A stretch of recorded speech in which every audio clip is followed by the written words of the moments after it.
2026-27 অর্থ বছরের প্রস্তাবিত বাজেটের ওপর সাধারণ আলোচনায় জাতীয় সংসদের সরকার ও বিরোধী দলের সংসদ সদস্যদের মধ্যে তীব্র বাকযুদ্ধ দেখা দিয়েছে।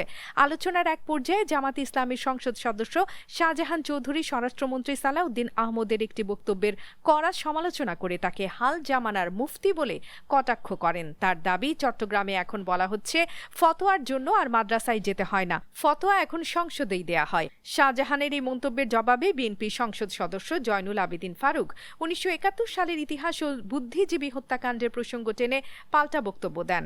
আমাদের চট্টগ্রামের আরেক কৃতি সন্তান স্বরাষ্ট্রমন্ত্রী, আজকে আমাদের চট্টগ্রামে একটা কথা এসেছে, ওদের ফতোয়ার জন্য আর মাদ্রাসায় যেতে হবে না। তো আমি জিজ্ঞেস করলাম কেন? ওদের ফতোয়া তো আপনাদের এই পার্লামেন্টে দেওয়া হয়।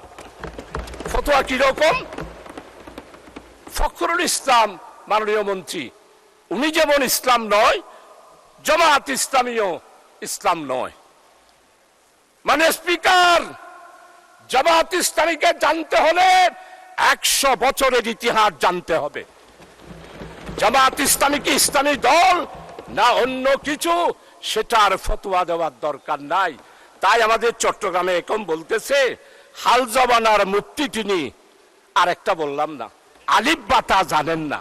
মানে স্পিকার, আমরা ফতোয়ার জন্য আর হাটহাজারে যাব না, ফতোয়ার জন্য পটিয়াও যাব না, ফতোয়ার জন্য